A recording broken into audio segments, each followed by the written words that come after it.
All right. Okay. Hear me now? Yes. Good afternoon to you, Julian. And today I will be defending my case and argue that the Jews never stole Jerusalem and expose factors hindering people from accepting this. Um, and it's real. And I look to just do that today. And I pass it to you. Hey, thanks, Sebastian. As the Quahog community knows, we had this conversation a week or two ago, and um, uh, unfortunately, some outsiders didn't really understand what we were talking about. So I thought it would be a good idea to have it again. Um, and since it was my idea to do this again, I'll go ahead and lead the conversation. Um, so I believe that the difference between your opinion and mine is that I believe it's more of a legal question, where you believe is more of a religious value, and that there's some rights attached to your religious values. I know that people really don't like talking about the history too much to begin with, but since I'm presenting this as a legal case, I just don't know how else to do that. But what I've done is I've gone ahead and I've shortened down the timeline here, so I can describe it in the most clear, straightforward way, that maybe someone who doesn't know too much about this, they could understand it some more. So I'm going to start. I'm going to start the history in 1948, and that's because of the partition plan. And in regard to Jerusalem, the partition plan calls Jerusalem an international city. So it's supposed to be under control of the United Nations. But that wasn't the outcome of the conflict that happened immediately after the partition plan was put in place. Israel took control of the west side of the city, and Jordan, who fought in that conflict, they occupied the West Bank at that point, and they took control of the eastern city, which includes the old city, which is kind of in the middle of it. Basically, it's in the middle of it, basically, and that's where all the religious sites are. And at that point, the UN immediately passed Resolution 303 that called the occupation legal under international law. Of course, the next most significant event is the 1967 war. And in regard to Jerusalem, Jordan was expelled from their occupation of the West Bank at that time. So Israel took control of the old city and the west side at that point. And the next most significant year is 1980. And I mean, of course, I'm reading off notes here because this is the only way to do it. I'm reading from the timeline. It's okay. You could do that. Okay, I'm about halfway through, so you'll have a chance to jump in here real soon. I appreciate your patience, Sebastian. 1980 is also an important year because that's the year that Israel annexed the west side of the city. And that was condemned by the UN immediately under Resolution 478. And they also at that point when they annexed it, they made it their capital, which was also condemned by the UN Security Council immediately under the Fourth Geneva Convention.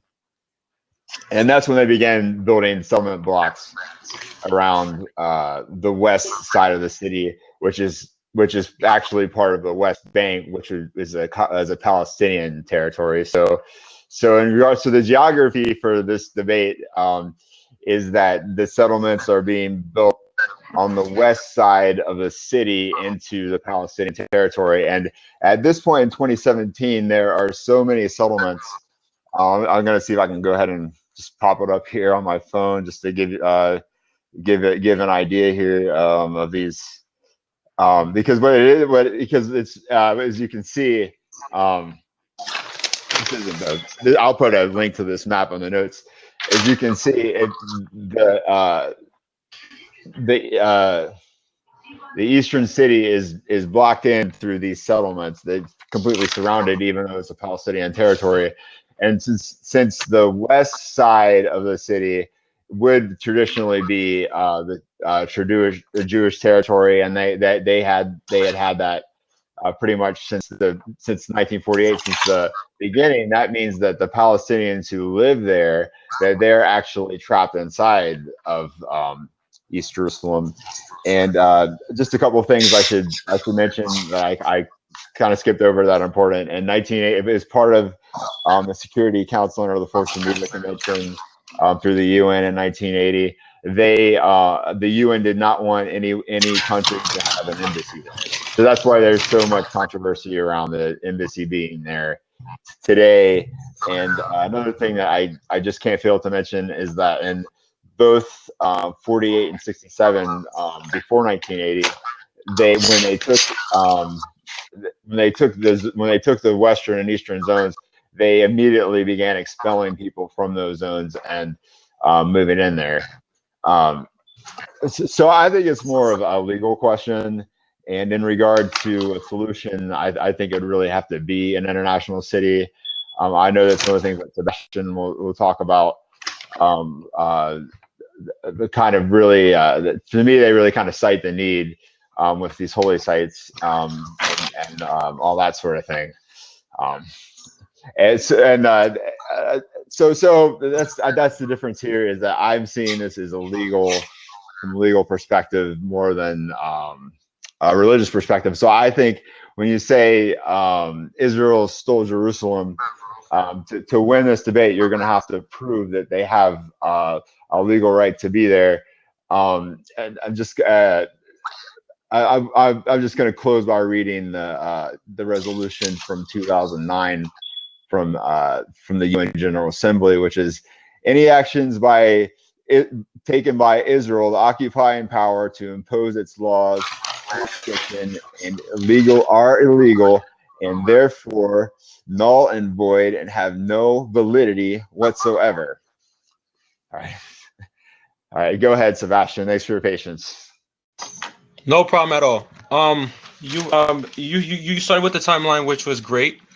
You talked about you started the history from 1948.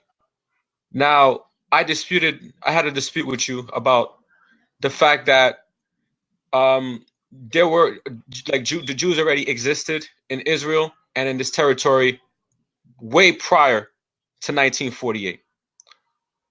And since you started in 1948, I'm going to just, for the viewer's sake, give them a understanding post 1948. So since you started in 1948, I'm going to keep it on those grounds. Between 1949 and 1967, there was no settlements by Israelis. Israelis had no settlements. Again, between 1949 and 1967, there were no settlements in what we know as Israel and Palestine today. And there was no settlements in the West Bank. Despite this fact, there were still terrorist attacks from Arab leaders launching terrorist attacks into Israel. Now, to go to your point about the 1967 occupation, under international law, until any meaningful peace is achieved, Israel has every right to occupy the West Bank. Now, I oppose settlements in the West Bank. That's not something I was clear about. I oppose the settlements in the West Bank because it causes resentment towards Israel and questions their legitimacy of occupation, which is why I support Israel's efforts to exchange land for peace as done before. It contributes, but it's not the major barrier to peace. The settlements, it contributes to the hostility, but it is not the major barrier to peace. According to a Washington Institute for Near East Policy, that's the source, as of 2014, 71% of Palestinians don't want a two-state solution, while 29% say yes. So herein lies the real issue. about this conflict. It's not difficult to understand. It is difficult to solve, but it's not difficult to understand. One side doesn't want to acknowledge the other side's rights to exist, while one side is okay with the other's right to exist. And that's really, therein lies the conflict. That's where the conflict therein lies. And I'm going to pass it off to you now. Okay. I'm talking about Jerusalem. I didn't really hear much about Jerusalem and your rebuttal.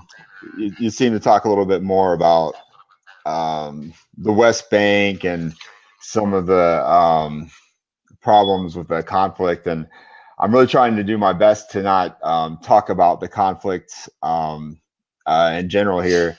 But I think the best way to refute, just to go ahead and refute your points there, are that I know that I've shown you the map before that shows the division between Israeli and Palestinian land, and it's over 90% under Israeli control. So that actually makes a two-state solution, in my view.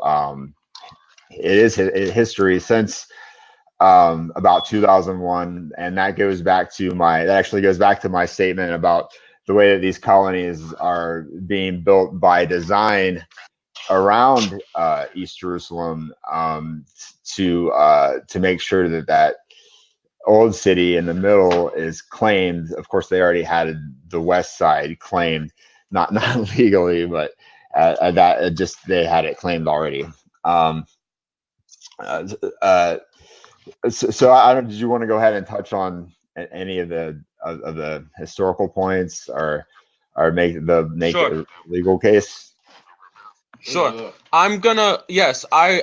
Which is why I mentioned to you, like when I started off, this is why I made the comment that I don't agree with us starting from 1948. This is the exact reason why. The same reason why you mentioned that this is confusing. I'm going to West Bank and all. That's the main reason I want to start from 1948, because the Jews I talked about, Jews existed in this entire territory. That includes Jerusalem prior to 1948. And this is why I wanted to go way before. But let me just mention certain things.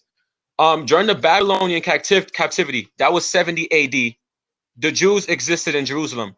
The Babylonians captured Jerusalem when it was a Jewish state. Now the question is, you have to ask yourself, in 70 AD, was there any Arabs living in Jerusalem? That's the question. That's where the question really lying. And I'm gonna pass it to you now. I want you to answer this question. During the Babylonian captivity of 70 AD, when the Babylonians controlled Jerusalem and expelled the Jews out of Israel, were there any Arabs living amongst the Jews? That's the first question I want to ask. And I pass it off to you. Well, it really does start in 48, because I don't think it's really a question of who has it. Please answer the question. Please answer the question. I'm not going to allow you to skip past the question. Please answer the question. I have 3 points, as a matter of fact. You've just let me speak.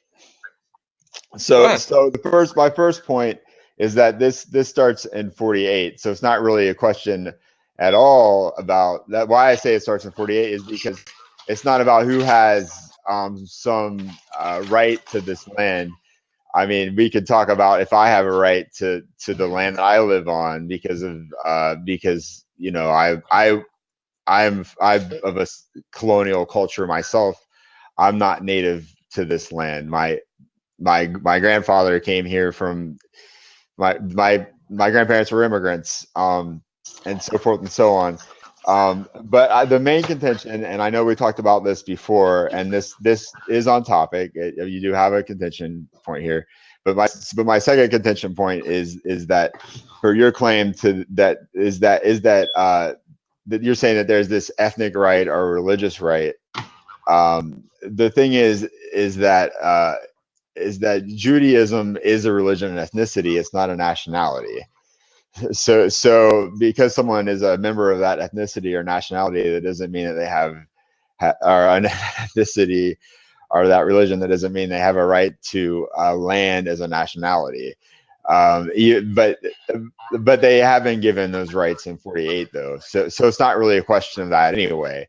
They already had a claim to, is 10% of the population, they had a claim to 55% of the land in 48. So they already had a claim to the land. And when you talk about who conquered who, well, this is a land that happens to be in between three continents. It's been conquered 200 times. It's literally. Can I talk now? Sure. Can I talk now? Sure. All right. Okay. You talk about it started in 1948. Let me try and be more closer to 1948. You have the 1917 Balfour Declaration. Viewers, if you want to understand the Balfour Declaration, you could please research that. That was the Jews' first attempt towards nationhood. You have the San Remo Agreement.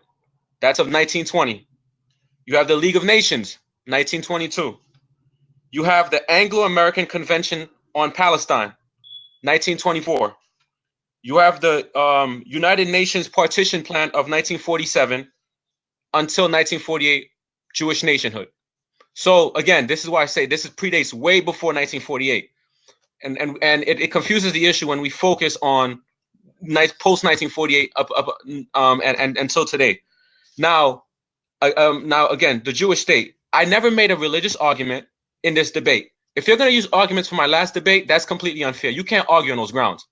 And to use the analogy that you're an immigrant to come to the United States, and your parents' nationality, et cetera, is not from is not from the United States, that is a completely flawed analogy. Let me explain why. Because you have the first Jewish state in 1000 to 586 BC. That was the first Jewish state. You have a second account of the Jewish state, 538 to 63 BC.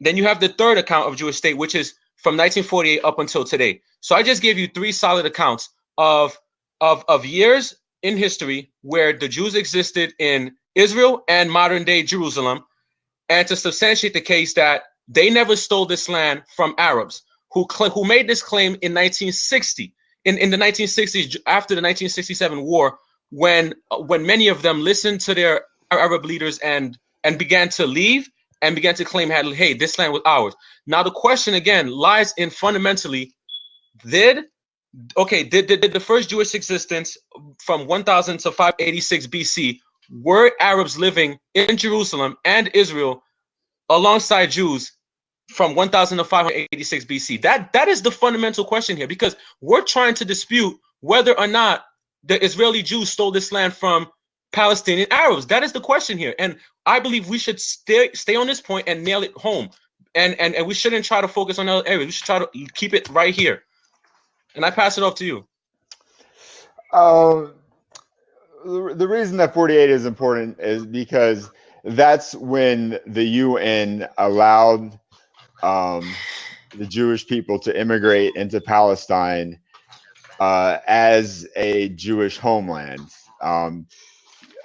which so they were given a right to the land, but as a condition of that, and of course, as already said, they were given a right. They were only 10% of the population, but they were given a right to 55% of it. But the thing is that Jerusalem was supposed to be an international city.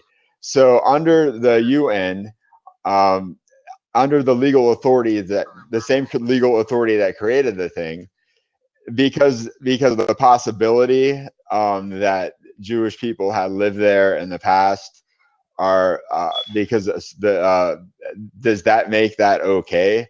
And I remind you that I just told you that it had been conquered over 200 times. The temple was destroyed by the Romans, for example. Go ahead, Sebastian. Again, I'm going to ask the question again. I'm going to give a second account of when the Jewish state existed. Because that's all I want you to do is just ask the question. If you're not going to be asked the question, we can't go any further. Here's a second account of when a Jewish state existed. Between 538 and 63 BC, were there Palestinian Arabs living alongside the Jews in Jerusalem, in that city of Israel, in that period of time? I'm asking that question because the question is really, did Israeli Jews steal this land from the Palestinian Arabs? That is what I came here to debate today. This, if you can't answer this fundamental question, because they I live don't there understand why we're talking about thousands of years 1948. ago, it's okay for them to occupy that land and defy international law. That is not my account. My account is that the Jews were in this land prior to 1948. They had already existed in this land. They were expelled from this land after the Babylonian captivity of 70 AD. If but that's that not your doesn't point, then what's dismiss the the fact that they conclusion had I should already make? existed on the land. Look, it doesn't dismiss the fact that they were already they had already been on this land, and now for them to come back now, under resolution, for you to say that, hey, look, they gave this land to them. I mean, they had already existed. Yeah, the land was desolate at one point.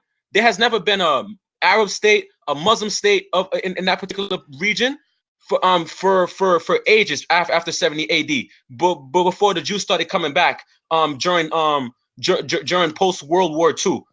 So now I want to ask another question, because it seems like you're not willing to answer that question. You're not answering Arabs my question, Sebastian. You want me to? No, you don't want to answer the question. You're not willing to. You have not answered it, huh? What question? I asked you, did Arabs live alongside Jews on the two accounts that I gave you, that Jews actually lived on this land? They had political authority in this land. They were elites in this land. I gave you 2 years, and I asked you, did the Arabs live alongside? Okay. I'm not a fact checker. I'm starting. You're not a fact checker, but you don't answer the question. You're making these claims, but you don't want to answer the question. Points. Sorry, I'm contending the point, because the topic is Israel stole Jerusalem. That is the topic. So let us dispute it. Did Israeli Jews really steal Jerusalem? Let's focus on it historically from the account that we have of history. I just explained to you how they did. You're not telling me how they didn't. You're telling me that because they used to live there, that what they're doing now is okay. Not necessarily. What I'm trying to make is that they had always existed on this land. They were not. They were expelled. They lived in other territories. And then later on they came back. If it doesn't make it okay, then why are we talking about it? Huh? If it doesn't make it okay, then why are we talking about it? It's to establish an account that Jews have always have before lived in this territory. They have already existed in this territory, and then they had came back. They live there as a minority. They lived there as a majority. Those accounts I gave you, they lived there as a majority. And since you won't answer the question, there was no Arabs living alongside. Are in the Bible. There's Bibles. I can show you a Bible. Why are you bringing up the Bible? I didn't bring up the Bible. I didn't bring up religion. I'm just talking about this on historical grounds. Why are you bringing up the Bible? Why are you bringing up religion? I'm not talking about religion or Bible with you. I'm talking about two accounts that I gave you, that the Jews exist on this land as a majority. I'm not a fact checker. It doesn't make it. It doesn't matter anyway. You're not. Why does it matter? It doesn't. I can't. Your argument does not lead to a conclusion that they did not steal Jerusalem, because it does not mean that their actions in these wars and their occupation of these zones, where they build these colonies illegally, it's been condemned since 1948. The UN. I'll read what they said in 2009. They said any actions taken by Israel, the occupying power, to impose its laws, jurisdiction, and jurisdiction are illegal, and therefore null and void, and have no validity whatsoever. So if that's what the UN's saying about this, I mean, come on, you really think that because they live there at some point in history that it's okay? I mean, can you prove to me? Okay, then can you prove to me that Palestinians existed there between 1940 and the 1948, like they were actually on this territory? Sebastian, it's been conquered over 200 times. This is a strip of land between three continents. It's a strip of land between three continents. It's been conquered over 200 times. Between 1940 and 1948. Between 1940 and 1948, were there any Arabs living in what we know today as Israel, Palestine? Between when? Between 1940 and 1948, were there any Arabs living in Israel, what we know today as Israel, Palestine? Because to make your case, you have to prove that in 1948, Israel just came and just took this land from the Arabs They to lived really within the solidify. natural borders that were, yes, they were Arabs living within the natural borders cited in the partition plan between 1940 and 1948. 1940, 1948. Are you sure about that? Living where? In Israel? Yeah, they still live in, what are you saying? Okay. It has natural You borders from mentioned the okay. river to the You sea. mentioned that Israel stole Jerusalem. So if Israel stole Jerusalem, shouldn't Jerusalem have been occupied by Arabs in 1947, 1946? In order to They did solidify your occupy point it. They that occupied the west side of it till 1967. no, give me a second. You don't know that? Yeah, No, Jordan took control of it till 1967. And the reason that the Israelis, the reason that the Arabs wouldn't recognize Israel is because they were occupying the west side of it. So they took the east side of it, including the old city. And of course, this was a problem because the Jewish population couldn't go there. But it was for a reason. The Arab population that lived in Israel couldn't go there either. now to say that like like they stole Jerusalem, you have to answer the question of why is it that today, if they stole Jerusalem from what you claim Arabs who were in this land prior to them coming along the West Bank and taking that territory, if I'm correct about what you said, why is it that they're governed by Hamas and the Palestinian Authority? Why is it that why is it that that section today is occupied by them? Hamas has no authority in Jerusalem. The Really? Palestinian Authority might, but their capital is actually outside of Jerusalem. But I mean, they have, because that's the only, those are their recognized government figures. I don't think it. I mean, that doesn't mean they didn't steal it because they have some recognized government figures. But no, Hamas specifically has nothing to do with Jerusalem, though. But they still exist there. I mean, shouldn't Israel's government be governing what we know today as you call it, you said west side of Jerusalem? Shouldn't the Israelis government be like managing all their affairs? Why is Hamas and Well, the it's Palestinian Authority ideally, government? in an ideal solution, they divide it in half, right? They divide it in half, and the old city is under international control, and that's why I say the old city. It's the religious sites that are, of course, contended, and that's not the reason for the conflict, but it's a barrier. So it definitely needs to be under international control, which was the plan to begin with in 48. Which is the rule that's being broken that I've cited. The UN ruled against at least 3 times, but yeah, you still haven't told me. I mean, you didn't even. I mean, Jordan occupied the West Bank for 19 years, including that eastern city. I can address that for you. The reason why is because Jordan attacked during the 6-Day War from June 5th to June 10th, 1967. They joined the other 6 nations. You had an Egyptian dictator. His last name is Nasser. I don't remember his name too much, but I remember his last name is Nasser. It was Egypt. You had Syria, and you had I believe Iraq, and Israel actually tried to get Jordan to stay out, but Jordan joined anyways. And in Jordan joining, attacking as a neighboring state of Israel, they lost territories in the West Bank. And so what has happened now is under international law says that you have every right to occupy territory taken from a neighboring country who has attacked you. And so this is why it is completely legal for Israel to occupy the West Bank, as you call it, East and West Jerusalem. It's completely legal because at first they didn't have it, but because they were attacked, despite them trying to keep Jordan out, they were able to defeat them, and not only defeat them but take it over. Now, I disagree that Israel should completely remove themselves from the West Bank, which is East and West Jerusalem, because it'll really expose their international airports and major cities. to rocket attacks from Hamas and Palestinian authorities, which are recognized as terrorist organizations and even have charters. And one of their charters says, it says we value death just as Israel values survival.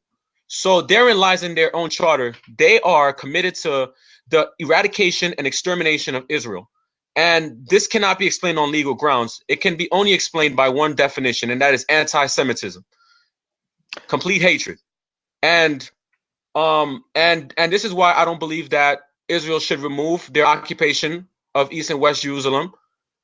And I hope I made the case as to why they did not steal it. They were defending themselves, and under international law, it is completely legal for them to occupy this territory. And I pass it off to you. Well, in regard to security, this is really a question of security, this occupation, because as I've already pointed out, immediately in 1980, when they annexed the thing illegally and called it their capital, which was also condemned, they started building settlements all around it that block in the Palestinians that live there. They actually are trapped because they can't enter into these settlements or colonies that are being built, and they can't enter into the west side of the city either. So they're trapped.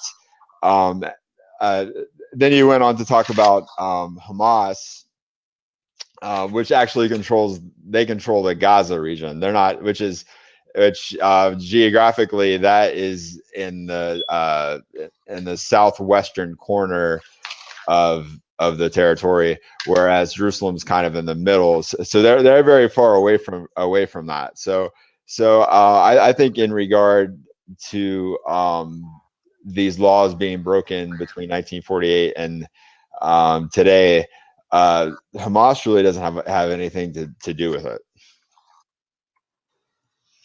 Okay.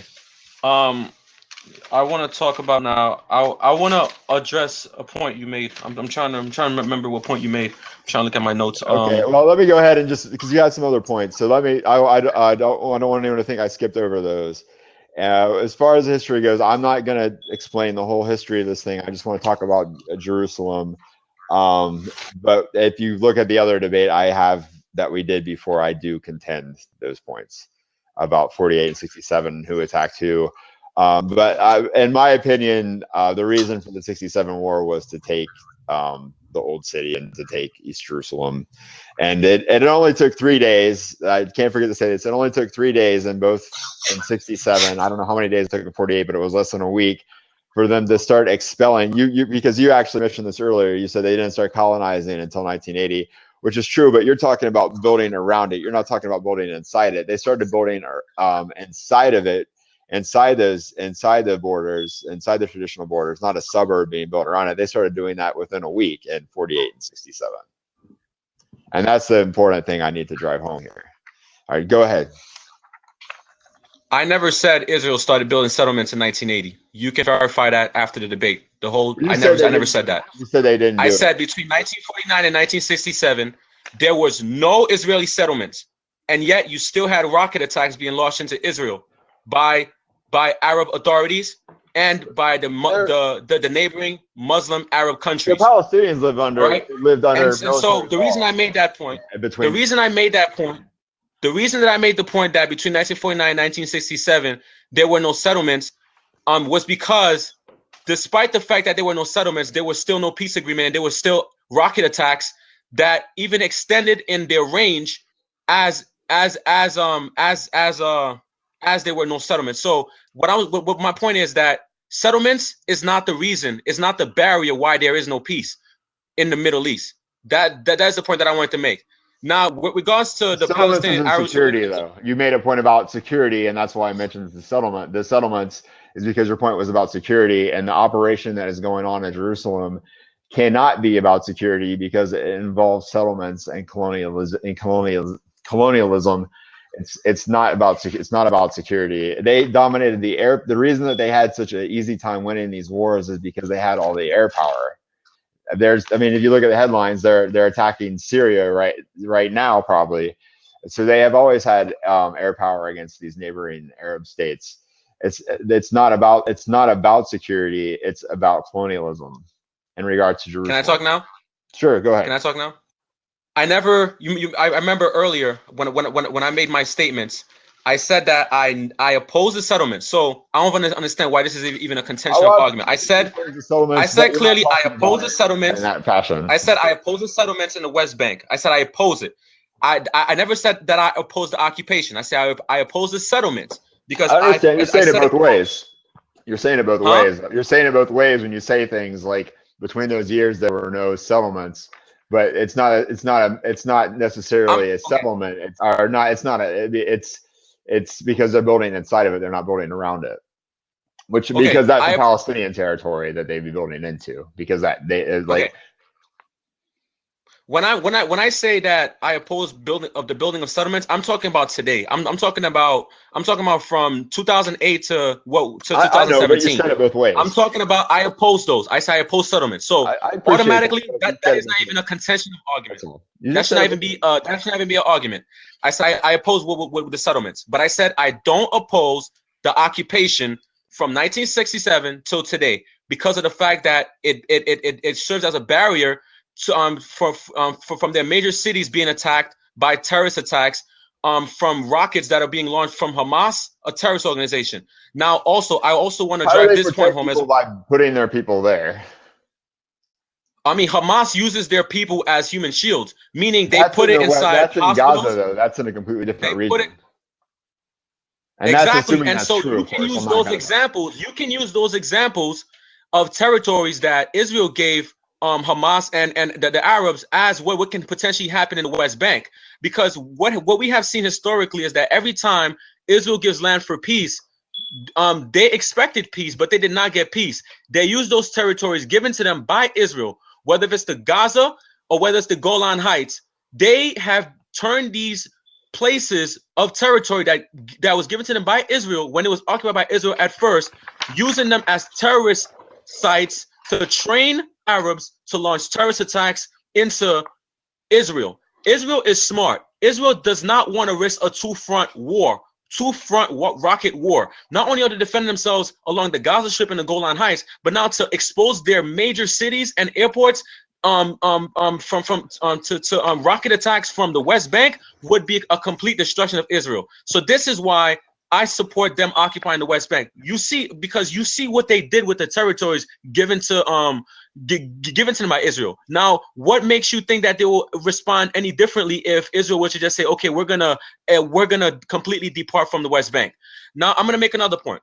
Palestinian Arabs who live in the territories, because they're not citizens of Israel, they're governed by either the Palestinian Authority or Hamas.